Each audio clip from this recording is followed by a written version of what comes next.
بے شک آپ اپنے عمل کو جاری رکھیں، بے شک جو کہ ہمارے ذمہ داری بنتی ہے، نمازوں کو ادا کریں، تلاوت قرآن مجید کریں، درود و سلام پڑھیں، بے شک عمرہ اور حج کریں، طواف بیت اللہ کریں، سعی صفا و مروہ کریں۔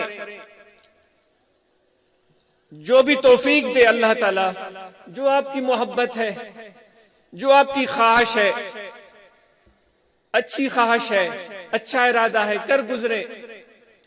لیکن میرے دوستو، حاجی بھی بن جائیں، حافظ بھی بن جائیں، قاری بھی بن جائیں، عالم اور مولوی بھی بن جائیں، پیر اور فقیر بھی بن جائیں، بڑے بڑے لاہ کے ناموں کے ساتھ لگانے کا یہاں بڑا رواج ہے۔ میں بھی اپنے نام دیکھ رہا تھا تو کہیں الحاج لکھا ہوا تھا، کہیں حضرت، کبھی کہیں قبلہ، کبھی کہیں محبوب، کہیں کچھ بھی۔ تو یہ اپنے اپنے انداز ہوتے ہیں، ہو سکتا ہے مجھے بھاری بھی لگتے ہوں، لیکن جو بھی محبت میں کہا جائے اس سے آدمی انکار کر نہیں پاتا۔ مجھے اچھا نہیں لگتے، مجھے اچھے نہیں لگتے، لیکن اگر آپ محبت سے کرتے ہیں تو میں اس سے انکار کیسے کر سکتا ہوں۔ ایک جگہ میں گیا تھا کسی بیرون ملک، تو میرے وہ ڈاکومنٹس دیکھ رہے تھے، تو کسی جگہ پر کچھ لکھا ہوا تھا، کسی جگہ پر کچھ۔ تو اس نے مجھ سے پوچھا تھا کہ یہ اس طرح کیوں ہے تمہارے نام کے ساتھ؟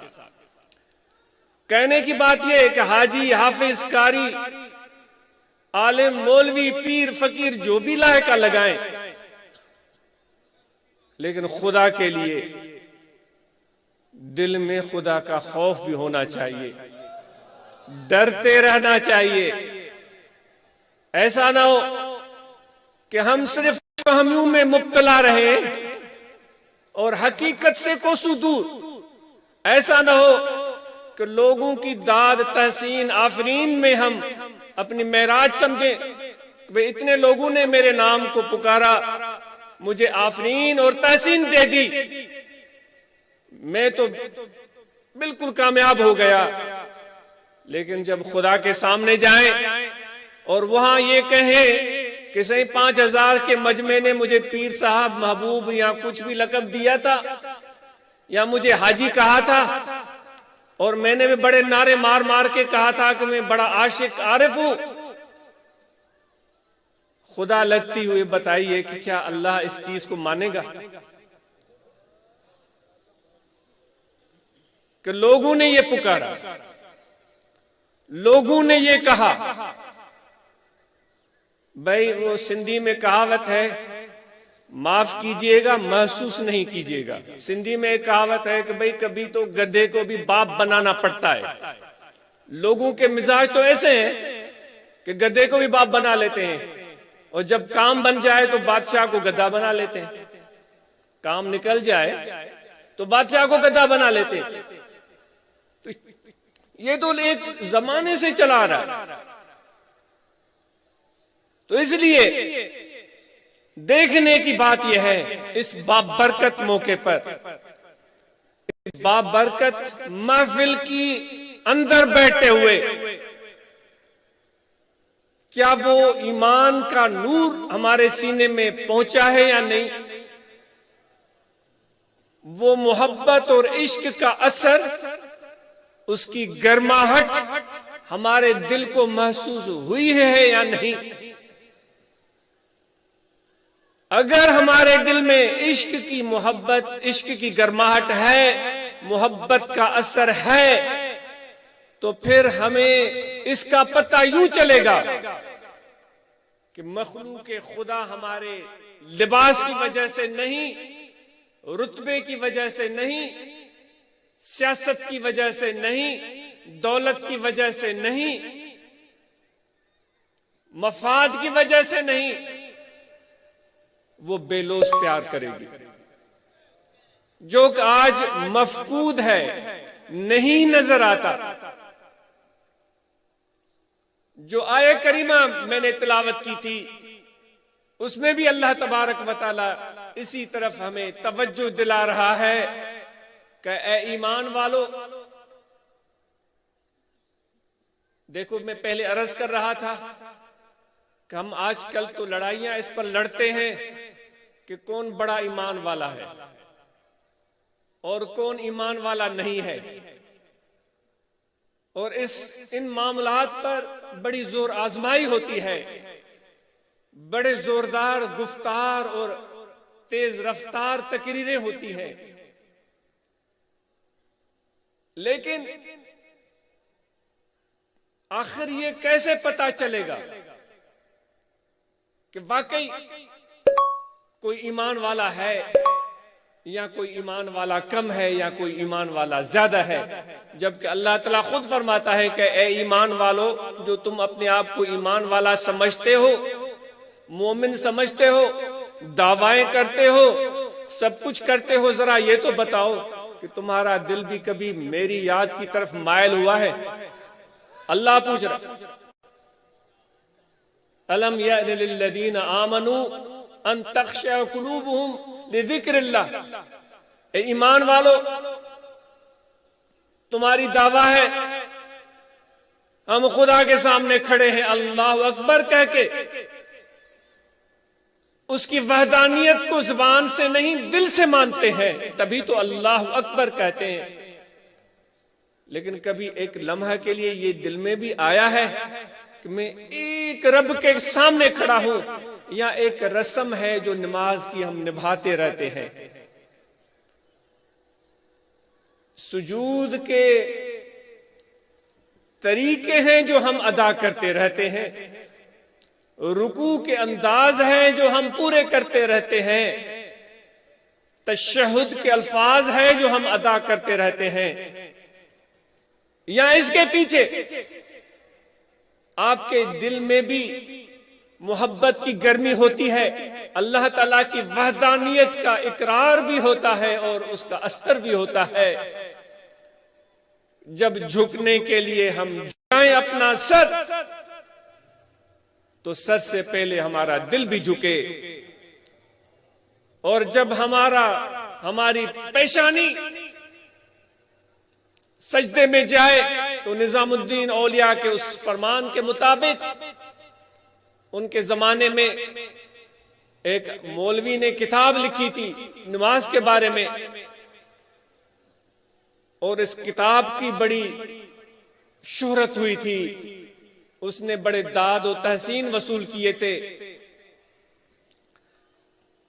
تو اس کے دل میں خیال آیا کہ چلو سب لوگوں سے مبارکیں مل رہی ہیں، جو آج ہماری روایت ہے، اگر کوئی مبارک دینے نہ آئے تو پھر ہمیں دل میں وہ محسوس ہوتا ہے کہ بھئی وہ مجھے مبارک دینے نہیں آئے، لوگ اپنا کام چھوڑ دیتے ہیں، میں نے دیکھا ہے، اپنی ملازمت سے چھٹیاں لے لیتے ہیں یا بغیر چھٹی کے چل پڑتے ہیں، بھئی مبارک دینے جا رہے ہیں۔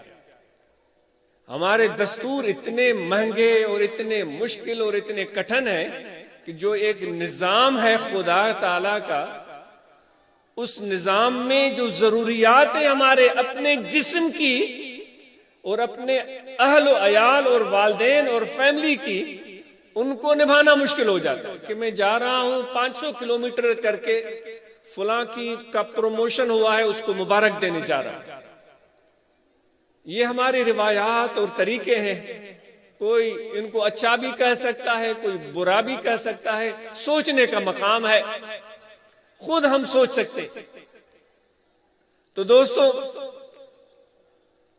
تو جب پتہ نہیں کس بات سے بات نکلتی جا رہی تھی، اللہ تبارک و تعالی ہمیں کہہ رہا ہے کہ جب تم یہ اعلان کر رہے ہو کہ ہم مومن ہیں، ذرا یہ تو بتاؤ، ان تخشع قلوبہم لذکر اللہ، کبھی ایسا بھی ٹائم آیا ہے، ایسا لمحہ بھی آیا ہے، ایسی گھڑی بھی آئی ہے، ایسی صبح آئی ہے، ایسی شام آئی ہے، ایسی نماز ملی ہے، ایسا حج ملا ہے، ایسا عمرہ ملا ہے، ایسا سجدہ ملا ہے، ایسا رکوع ملا ہے، ایسی دعا ملی ہے، جب تمہارا دل بھی میرے پاس ہو اور تمہارا دل بھی میری وحدانیت کا یقین رکھتے ہوئے میری طرف متوجہ ہو۔ تو وہ مولوی صاحب نظام الدین اولیاء رحمۃ اللہ علیہ کا نام سن کر ان کے پاس بھی گئے کہ سائیں کا مبارکباد مجھے ملی نہیں. مفتی صاحب کی مبارک بھی مل گئی، چودھری صاحب کی مبارک بھی مل گئی، وڈیرے صاحب کی مبارک بھی مل گئی، پیشمام صاحب نے بھی دے دی ہے کہ واہ واہ کیا کتاب لکھی ہے. خواجہ صاحب کی طرف سے کوئی پیغام ہی نہیں آیا. تو یہ چل پڑے، چلو میں چاہتا ہوں اس فقیر سے بات چیت کرتا ہوں. خواجہ صاحب کی دربار میں پہنچے، مولانا جلال الدین ان کا نام تھا، اور فوراً فقیروں کو کہا، خادمین کو، کہ بتائیں کہ وہ مولانا صاحب آئے.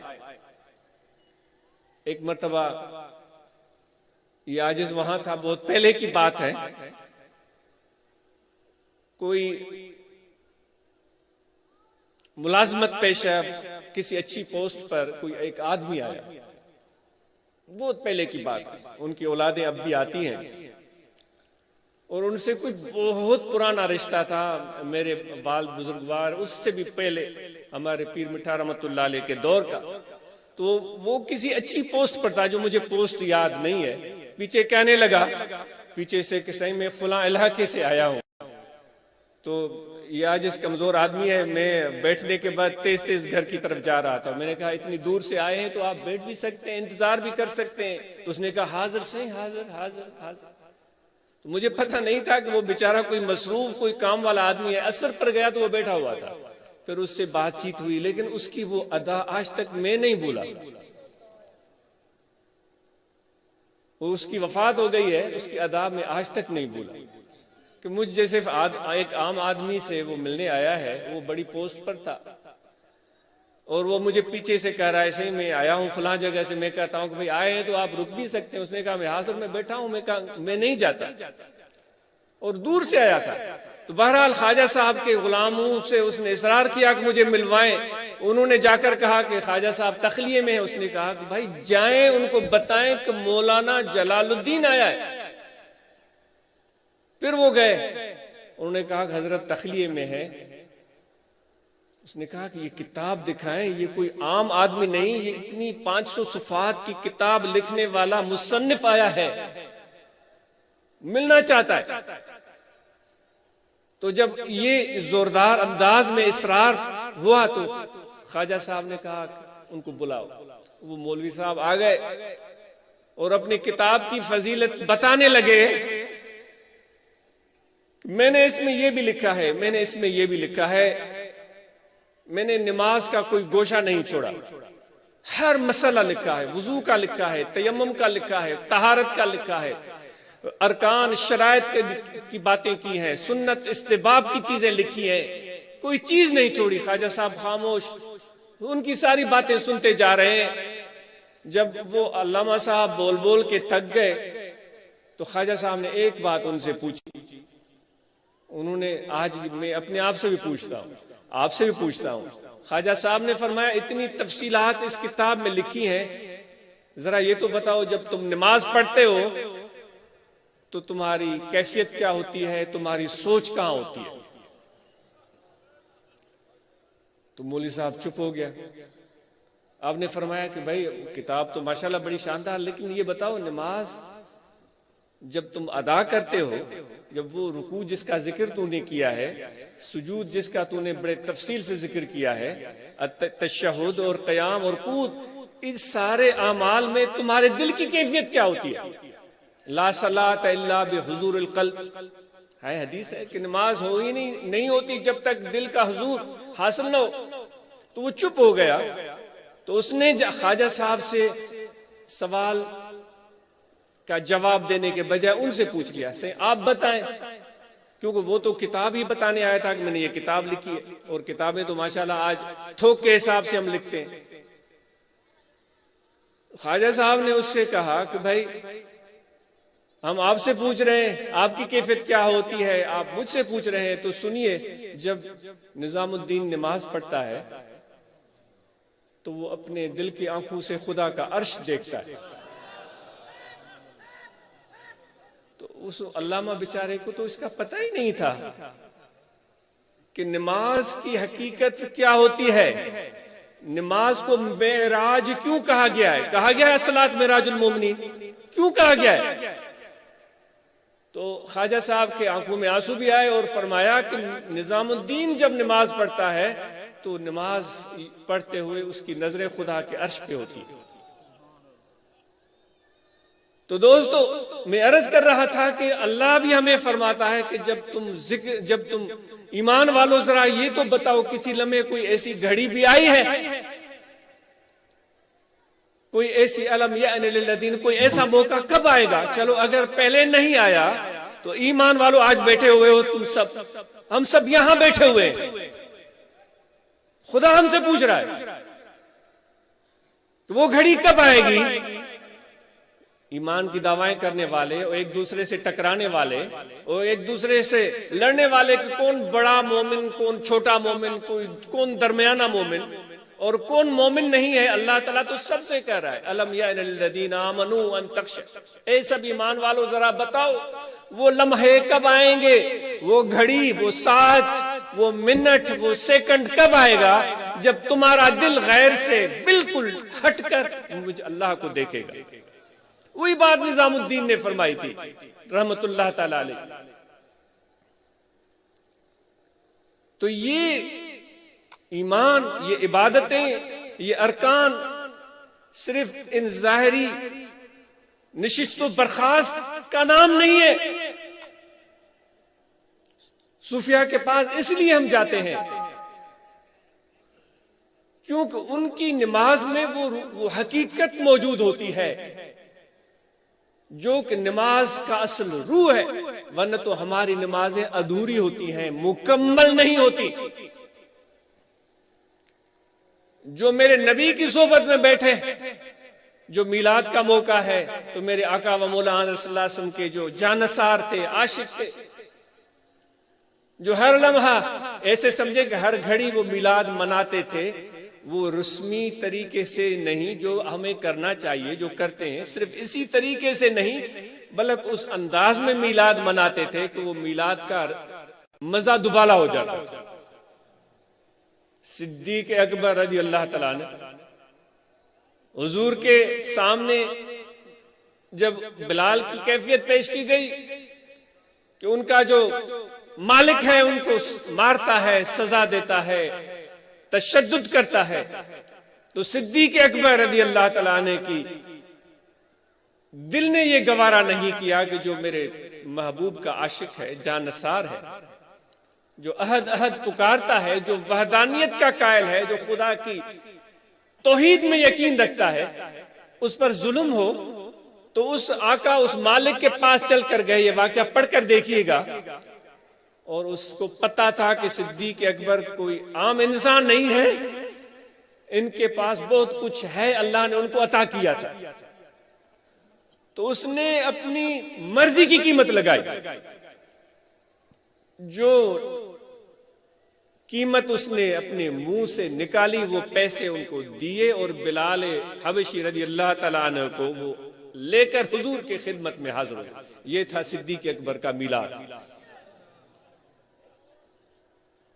یہ تھی ان کی محبت کی تقاضا جو انہوں نے پوری کر کے دکھائی، اور پھر یہاں تک کہ کرتے کرتے اپنی مال اور دولت کو حضور پاک صلی اللہ علیہ وآلہ وسلم پر نچاور کرتے کرتے وہ وقت بھی آ گیا کہ گھر میں کچھ بھی باقی نہیں بچا۔ جو بزنس مین، دولت مند، بااثر، مکہ کے بااثر ترین لوگوں میں سے لوگ جن کے پاس اپنے فیصلے کروانے آتے تھے، ان کی عظمت کو دل سے مانتے تھے، یہ عالم ہو گیا گھر میں کچھ بھی نہیں، اور بڑے سادہ سے کپڑے جو روایات میں آپ دیکھیں گے وہ پہن کر آ کر بیٹھے، بالکل معمولی سے کپڑے، موٹے بھدے، اور کوئی چہرے پر غم نہیں، کوئی شکوہ اور شکایات کی کوئی بات نہیں، بڑے خوشی مسرت سے حضور کو دیکھے جا رہے ہیں۔ جبرائیل امین آتا ہے حضور کے بارگاہ میں اور عرض کرتا ہے کہ اللہ نے آپ کو بھی سلام کہے ہیں اور آپ کے یار کو بھی سلام کہے ہیں۔ آپ کے یار، پسندیدہ دوست صدیق اکبر کو بھی سلام کہے ہیں اور اللہ تعالیٰ نے ان سے پوچھا ہے کہ صدیق اکبر سے پوچھ کر بتاؤ پہلے والی کیفیت کیسی تھی جب گھر میں بہت کچھ تھا، پیسے تھے، سامان تھا، اسباب تھا، کپڑے تھے، آج اتنے موٹے بھدے کپڑے پہنے ہوئے ہیں اور اس عالم میں آپ کے سامنے بیٹھے ہوئے ہیں۔ تو اللہ تعالیٰ فرماتا ہے کہ صدیق اکبر سے پوچھ کر بتاؤ کہ پہلے والی کیفیت کیسی تھی اور اب والی کیفیت کیسی ہے۔ تو کہتے ہیں صدیق اکبر نے جب یہ پیغام سنا تو وہ وجد کے عالم میں، وجد کی کیفیت ہوتی ہے جیسے آپ نے دیکھا، بے خودی کے عالم میں وہ خود رفتہ ہو گئے، گر پڑے۔ جب وہ ان کی آنکھ کھلی تو انہوں نے عرض کیا کہ میرے آقا، اے میرے محبوب، اے پیارے رسول، میری یہ اوقات کہ اللہ مجھے یاد کرے اور میری یہ اوقات کہ آپ کے ذریعے خدا کے سلام مجھ تک پہنچے، میری تو یہ اوقات نہیں ہے۔ اور پھر کہنے لگے اے میرے پیارے نبی، بندے صدیق کا جواب یہ ہے کہ بندے کو شکایت کرنے کی ضرورت کیا، جس حال میں مالک رکھے اس میں میں خوش ہوں۔ تو کوئی شکوہ شکایت بندہ جب ہو گیا، میں بندے بے دام غلام جب ہو گیا تو پھر شکایت کیسی؟ آقا جس حال میں بھی رکھے میں خوش ہوں۔ تو وہ صدیق اکبر رضی اللہ تعالیٰ عنہ نے اس طرح میلاد منا کر دکھایا کہ اپنی ایک ایک چیز حضور پر نچھاور کر دی، یہاں تک کہ اپنی نوعمر بیٹی بھی حضور نبی مکرم صلی اللہ علیہ وآلہ وسلم سے بیاہی، اور یہ ان کی دلی تمنا تھی۔ آج جن لوگوں کے پاس اسباب اور دولت ہے، پہلی بات تو ذکر کی ہو گئی کہ ہم ہر حال میں اللہ کا ذکر کریں اور اس کی یاد کو اپنے دل میں جگہ دیں۔ وہ لمحہ آنا چاہیے کیونکہ خدا نے ہماری طرف سوال بھیجا ہے کہ وہ ٹائم کب آئے گا۔ آپ نے یہ خدا کا پیغام سن لیا کہ اللہ فرما رہا ہے کہ اے ایمان والو ذرا بتاؤ تو صحیح وہ ٹائم کب آئے گا۔ مجھ سے سوال ہے اور آپ سے سوال ہے کہ جب تمہارے دل میرے ذکر کی طرف جھک پڑیں گے۔ اور پھر یہ بات ہے جن کو اللہ نے دولت دی ہے، صدیق اکبر کا مثال انہوں نے سن لیا، انہوں نے کس طرح میرے آقا و مولا حضرت صلی اللہ علیہ وآلہ وسلم کے ساتھ محبت کا رشتہ نبھایا اور کس طرح اپنی دھن دولت مال اور اولاد حضور کے ذات پر نچھاور کر کے دکھائی۔ آج بھی خدا نے آپ سب کو نوازا ہے، ذرا یہ بھی تو پتا چلے کہ دھن دولت کو خرچ کیسے کرے۔ دھن دولت پیسے جن کے پاس نہیں ہیں ان کو تو میرے نبی مکرم صلی اللہ علیہ وآلہ وسلم کی پیروی میں تجارت کرنی چاہیے، کاروبار کرنا چاہیے، جو کہ فقیروں میں ایک ایسا رواج چل پڑے، ایسا انداز چل پڑے کہ وہ سب ہمارے احباب، ہمارے دوست فقیر، جن کو ہم فقیر بولتے ہیں کیونکہ وہ خدا کے در پر سوالی ہوتے ہیں نا، اس لیے فقیر کا مطلب یہ ہے کہ خدا کا بھکاری، لوگوں کے سامنے وہ اپنی جھولی نہیں پھیلائے گا، لوگوں سے توقع طمع اور طلب نہیں رکھے گا، وہ خدا سے توقع اور طمع رکھتا ہے۔ لوگوں سے تکلیف بھی اس کو پہنچے گی، مشقت بھی پہنچے گی، تو فقیر صحیح معنی میں وہ ہے جو شکایت کا لفظ زبان پر مت لے آئے، کسی سے بھی کوئی تکلیف پہنچے۔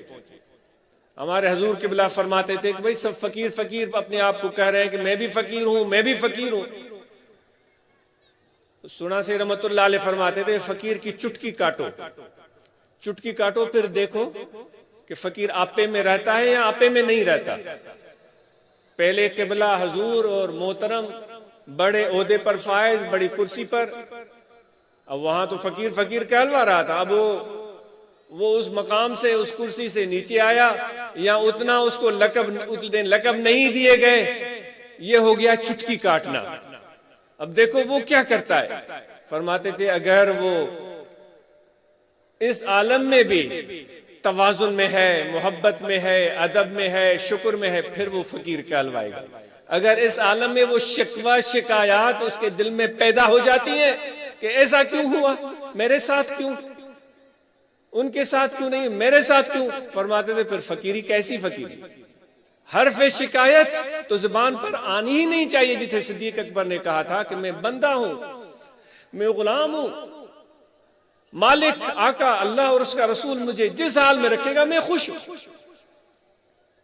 اگر بندہ اپنی مرضی چلائے، اپنی خواہش بتائے، تو پھر وہ بندہ کیسا بندہ؟ تو سب سے پہلی بات اللہ کے ذکر کی ہے، اور ذکر بھی قلبی، جو کہ ہمیشہ جس کی تلقین کی جاتی ہے کہ یہاں توجہ رکھیں، یہاں دل میں خیال رکھیں، 24 گھنٹے کہ آپ کا دل ذکر میں جاری و ساری رہے۔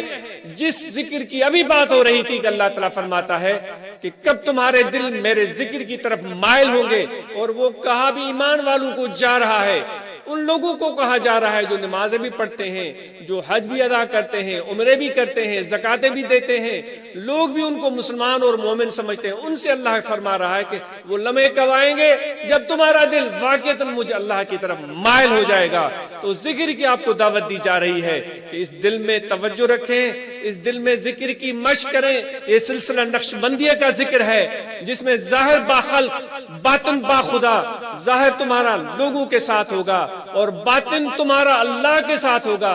کھڑے ہوئے ہیں، بیٹھے ہوئے ہیں یا لیٹے ہوئے ہیں، ہر حال میں، ہر ہین میں، ہر کیفیت میں یہ دل میں ذکر جاری رہے، اللہ اللہ اللہ اللہ اللہ اللہ اللہ اللہ اللہ اللہ اللہ۔ زبانی ذکر زبان سے ہوتا ہے۔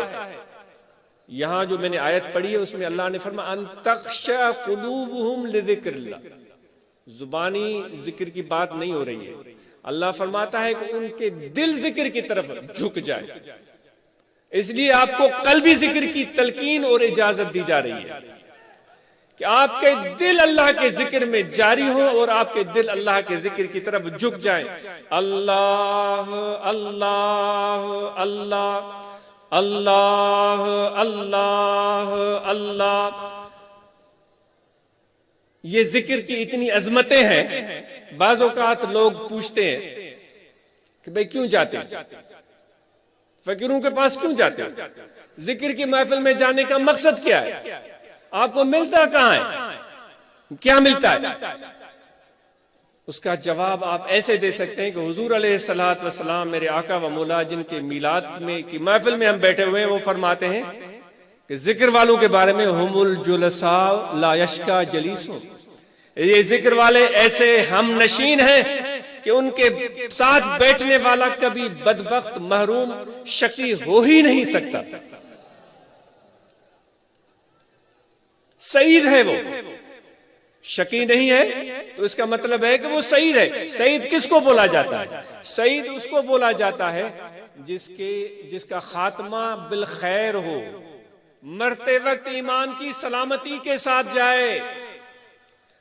یہ توجہ سے سنیے گا، معمولی بات نہیں ہے۔ سعید اس کو بولا جاتا ہے جس کا خاتمہ بالخیر ہو، دنیا سے رخصت ہو تو اس کے دل میں ایمان کی دولت ہو۔ ان کو آپ کہیے کہ بھائی صحبت میں بیٹھتے ہی مرشد کامل اللہ والے ذکر والوں کی صحبت میں بیٹھتے ہی ہمیں خاتمہ بالخیر کی بشارت تو مل جاتی ہے۔ حدیث ہے ام الجلساء لا یشکا جلیسو، اس صحبت میں بیٹھتے ہوئے خاتمہ بالخیر کی بشارت مل جاتی ہے۔ ہمارے حضور فرماتے تھے جس کے قلب پر انگل لگی ہے وہ ایمان کے ساتھ جائے گا۔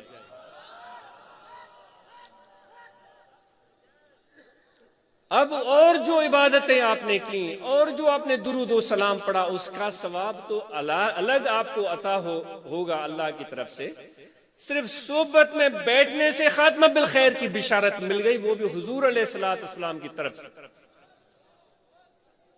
تو ذکر کی کثرت اور ذکر کی دوام آپ اور ہم سب کے لیے ضروری ہے، اور ذکر کا طریقہ یہ ہے کہ زبان تالو کے ساتھ چسپان رہے، سانس آتا جاتا رہے، توجہ دل میں رہے، اللہ اللہ اللہ اللہ اللہ اللہ اللہ۔ یہ ذکر کا احساس ایسے ہوتا ہے جیسے کسی کو کانٹا چبھ جائے یا سوئی چبھ جائے انگل میں یا جسم میں، تو اس کے درد کا احساس کافی ٹائم تک چلتا ہے۔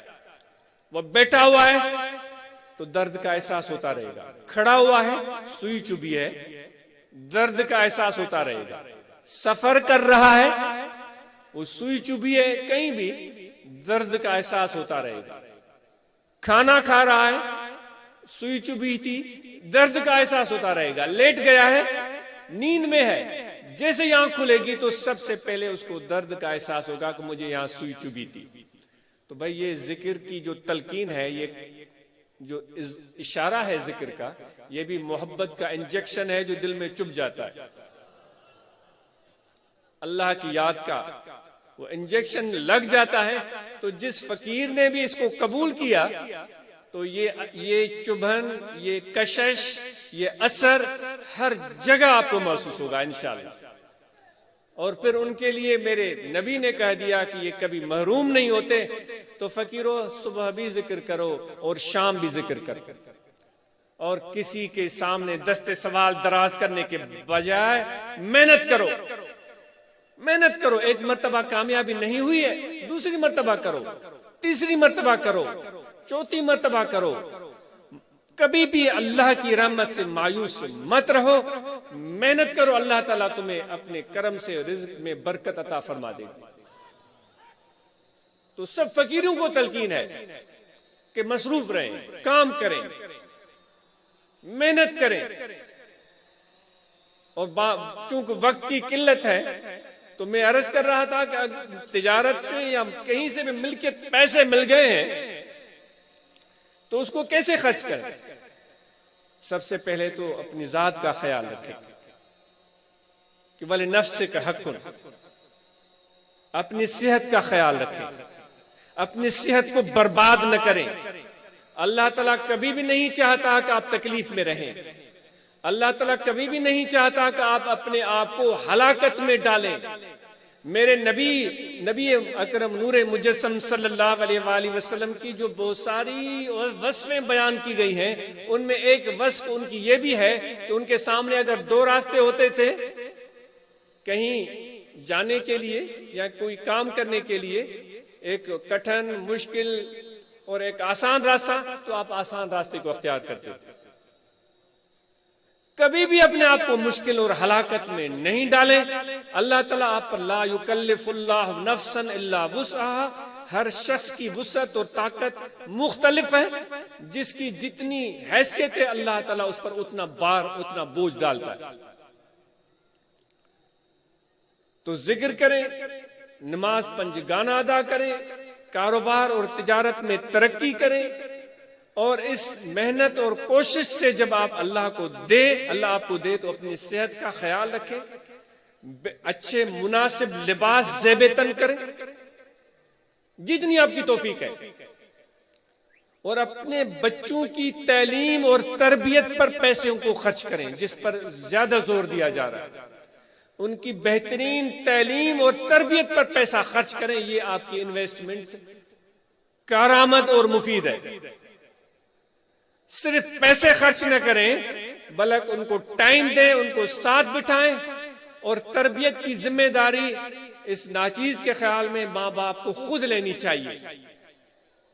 خود ان کی تربیت کریں، اپنے ساتھ رکھیں، ان سے رابطے میں رہیں، ان سے بات کریں، ان کو ٹائم دیں۔ باپ مصروف ہے، دوستوں کے فون پر فون آ رہے ہیں، دو فون پکڑے ہوئے ہیں، اتنی فرصت نہیں ہے کہ کبھی بیٹے سے پوچھ لے کہ بیٹا اسکول سے واپس کب پہنچو گے، کس ٹائم گھر آؤ گے، آج کوئی تم ٹائم نکالو تو مل بیٹھ کر کھانا کھاتے ہیں۔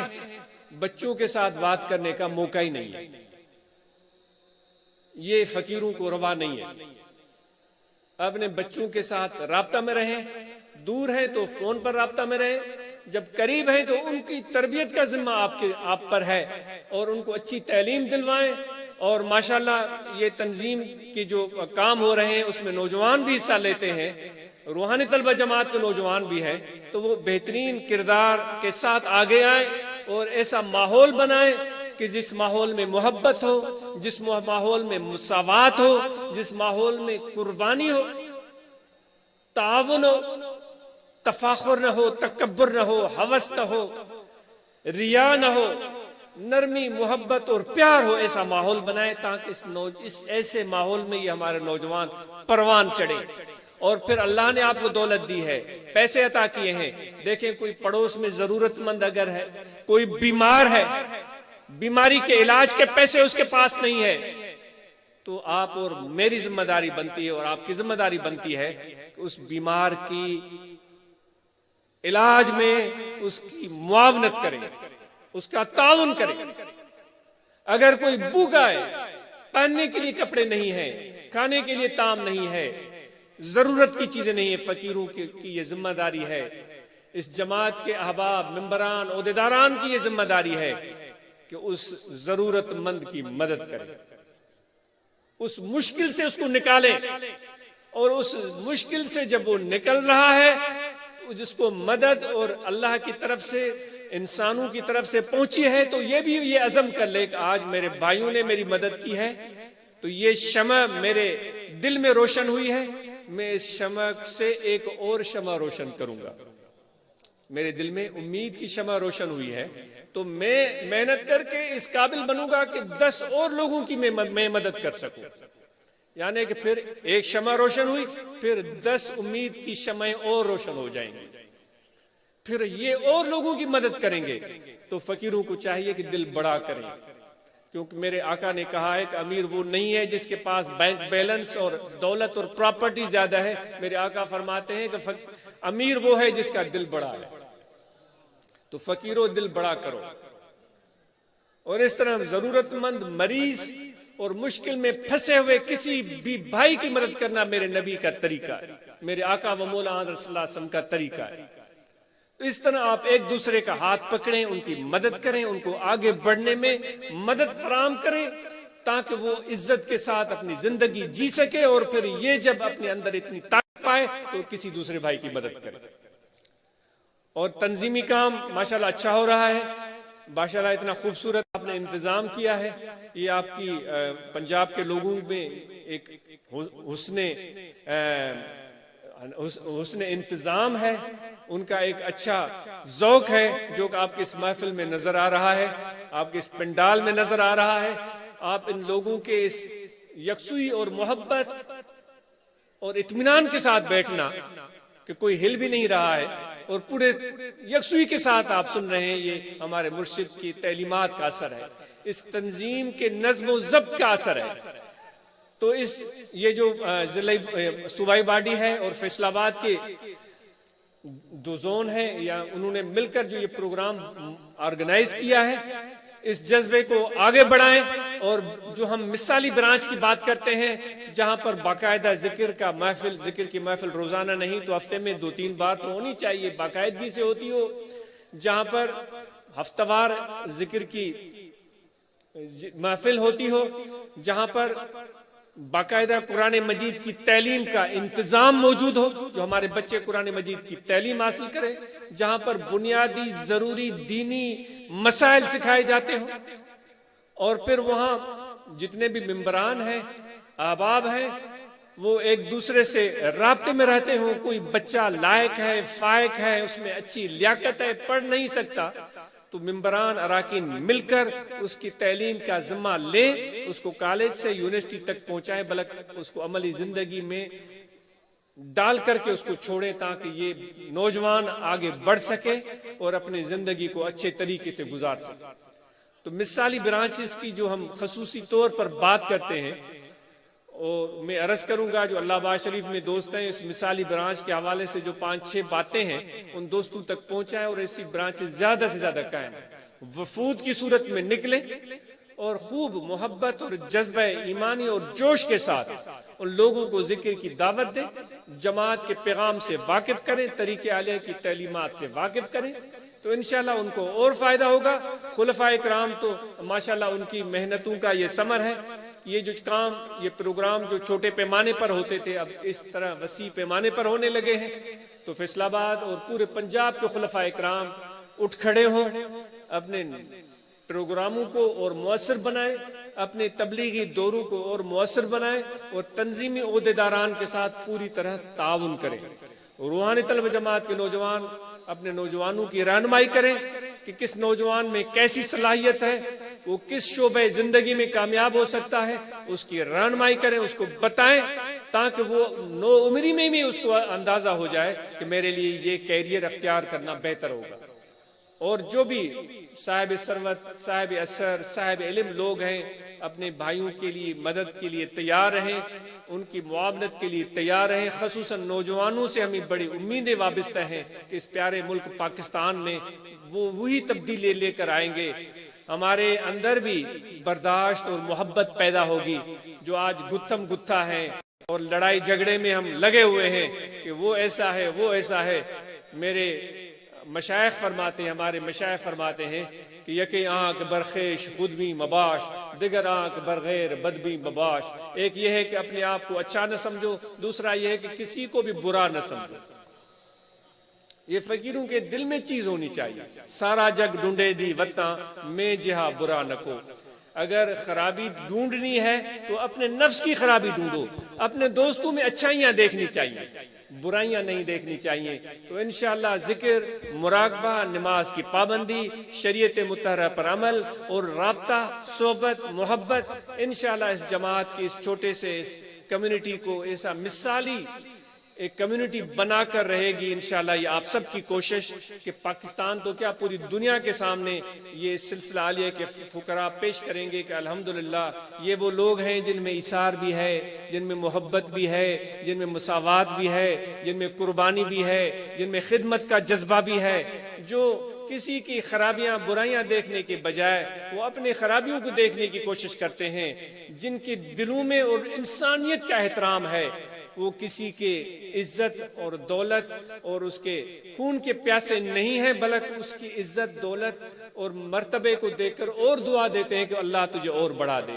میرے نبی کا تو وہ سخا ہے کہ کسی بھی مسلمان بھائی کو دیکھ ہنستا ہوا دیکھو تو دعا دے دو کہ اے میرے بھائی، خدا عمر بھر تجھے ایسے ہی ہنستا ہوا رکھے۔ تو فقیروں کو یہ ماحول بنا کے رکھنا ہے، اور دعائیں آپ کے ساتھ ہیں۔ اللہ تعالیٰ جن منتظمین نے اس پروگرام کو قائم کیا، جو دن رات کوشش کی، ان سب کو اللہ جزائے خیر دے۔ الاصلاح والے آئے ہوئے ہیں، انہوں نے اس پروگرام کو بہتر طریقے سے کیا ہوگا پیش، اور دنیا میں جو باہر دوست دیکھنا چاہتے ہیں، مجھے امید ہے کہ الاصلاح نیٹ ورک والے اپنے اس کام کو اور مؤثر اور مفید اور کارآمد بنائیں گے، تاکہ اس سے جو بھی لوگ جہاں بھی ہوں وہ فائدہ حاصل کرنا چاہتے ہیں تو وہ فائدہ حاصل کریں۔ اس سے شہرت، نامداری یا اپنی ذاتی کوئی مقاصد نہ ہو، انسانوں کی بھلائی، اللہ کی رضا مقصود ہو۔ اور سگریٹ، بیڑی، حکا، نسوار، پان، گٹکا، کوئی ایسی عادت نہیں ہوگی، اس کو ترک کریں، الائچی دم کروا کے استعمال کریں، ایسی عادت جاتی رہے۔ سیکیورٹی کے احباب نے بڑی کوشش کی ہے، الخادمین نے بڑی کوشش کی، ان سب کو آفرین ہو، اور مجھے امید ہے کہ آئندہ جب کبھی کوئی ایسا پروگرام ہوا تو اور زیادہ کامیابی سے ہوگا۔ کسی بڑے شہر اور بڑی آبادی کے تھوڑا نزدیک ہو تو لوگوں کو آنے میں اور بھی آسانی ہوتی ہے۔ میں دیکھ رہا تھا کہ بسیں آپ کو کافی دور کھڑی کرنی پڑ رہی تھی، پھر آپ کو پیدل آنا پڑ رہا تھا، تو یہاں پہ اچھا انتظام ہوا ہے، اچھا کام ہوا ہے، لیکن تھوڑا ایسی جگہ پر ہو جہاں وہ لوگوں کے سفر کی آمد و رفت میں اور آسانی ہو، کہ پیدل بھی لوگ پہنچ سکیں، تو اور بھی زیادہ اس پروگرام کی افادیت ہو سکتی ہے۔ میری رائے ہے، غلط بھی ہو سکتی ہے، تو آپ سب کو آفرین ہو، آپ سب کو شاباش ہو، سیکیورٹی والوں کو، منتظمین کو، خلفاء کو اور تنظیمی عہدیداران کو۔ جزاکم اللہ خیر۔ دعائیں جو پڑھنا چاہتے ہیں پڑھ سکتے ہیں۔ بسم اللہ الرحمن الرحیم۔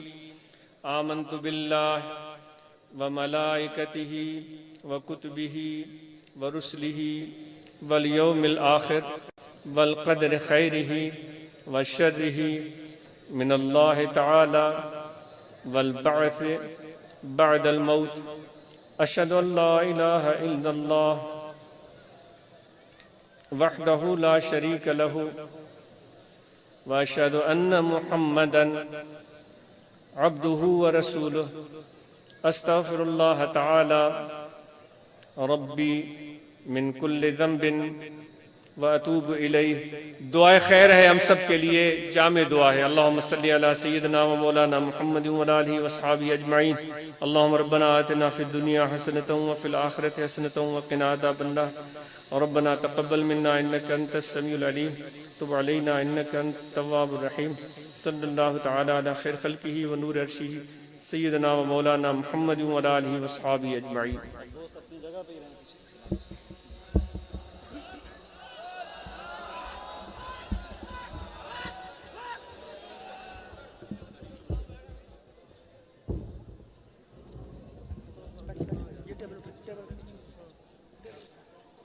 مصطفیٰ جانے رحمت پہ لاکھوں سلام، شمع بز میں ہدایت پہ لاکھوں سلام.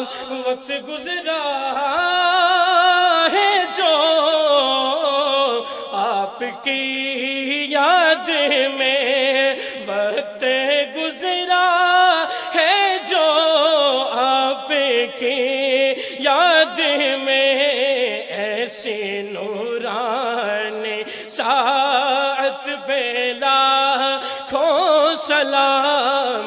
مصطفیٰ جانے رحمت پہ لاکھوں سلام. وہ ہمارے نبی، ہم ان کے امتی. وہ ہمارے نبی، ہم ان کے امتی. امتی تیری قسمت پہ لاکھوں سلام. مصطفیٰ جانے رحمت پہ لاکھوں سلام. میرے مرشد کو مولا سلامت رکھے، سجن سائی کو مولا سلامت رکھے. سونا سائی کی عظمت پہ لاکھوں سلام. مصطفیٰ جانے رحمت پہ لاکھوں سلام. جن کی ہر ہے ادا سنت مصطفیٰ، جن کی ہر ہے ادا سنت مصطفیٰ، ایسے پیرے تحریکت پہ لاکھوں سلام. مصطفیٰ جانے رحمت پہ لاکھوں سلام. شمع بز میں ہدایت پہ لاکھوں سلام. السلام اے خدا کے لاڈلے پیارے رسول، یہ سلام عاجزانہ ہو قبول.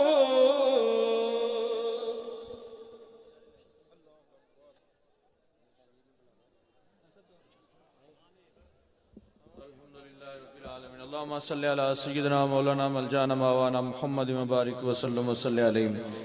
یا اللہ تیرے حبیب کے ذکر میں شامل ہوئے ہیں، اپنے پیارے محبوب کا صدقہ ہم سب کی حاضری کو قبول فرما، ہمارے دلوں کو روشن اور منور فرما، ہمیں اپنی محبت و معرفت الفت عرفان پہچان قرب الہیت کی دولت سے مستفیض فرما. ہمارے پیر و مرشد کو قائم دائم فرما، ان کو خضری زندگی عطا فرما، ان کا سایہ ہمارے سینوں پہ ہمیشہ قائم دائم فرما.